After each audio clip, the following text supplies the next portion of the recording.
मजो नारो सचाई जी खड़े सोटे हरे इस्लाम जो नारो सचाई जी खड़ी सोटी वरी मैदान में आयो वरी मैदान में आयो मोहम्मद शाह अमरो दे हरे इस्लाम जो नारो सचाई जी खड़ी सोटे हरे इस्लाम जो नारो मुजाहिद मर्द के जालिम कयो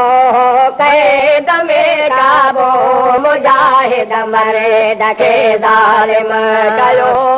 कैद में काबू वरी आजाद थी आयो वरी आजाद थी आयो पटिण मरे दो दजी रोटी पटिण मरे दो दजी जोड़े हरे इस्लाम जो नारो सचाई जे खड़ी सोटे हरे इस्लाम जो नारो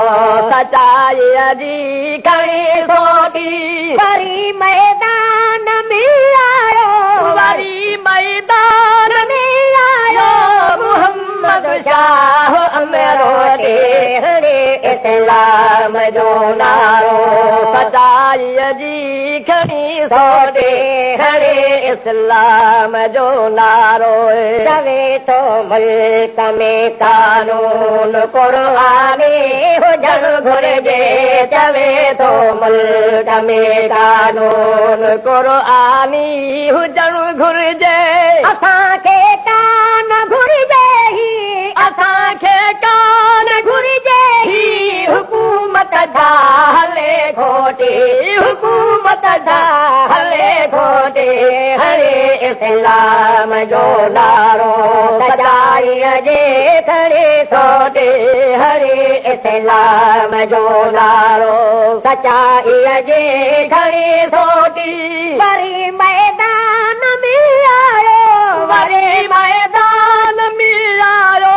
मोहम्मद शाह अमरो दे हरे इस्लाम जो नारो सचाई जे खड़े सोटे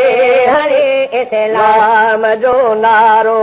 घणाई ऐश क्या फौज में वरी हाणे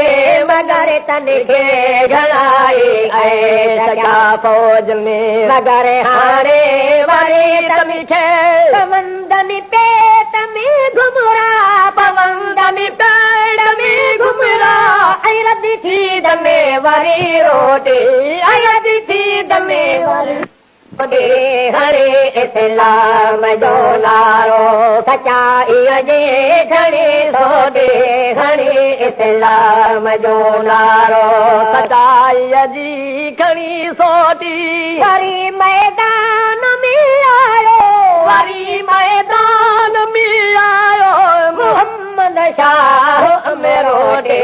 हरे इस्लाम जो नारो सचाई जे खड़ी सोटे हरे इस्लाम जो नारो सागर जी दुआ आहे सदा अल्लाह जे आलो सागर जी दुआ आहे सदा अल्लाह जे आलो सभई फौजी वठाणनि ते सभई फौजी वठाणनि ते वरनि वापसि वञनि मोटी वरनि वापसि वञनि मोटी हरे इस्लाम जो नारो सचाई जे खड़ी सोटे हरे इस्लाम जो नारो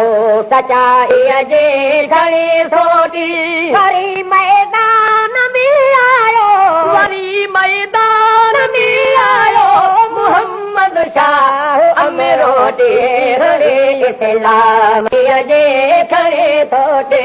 हरे इस्लाम जो नारो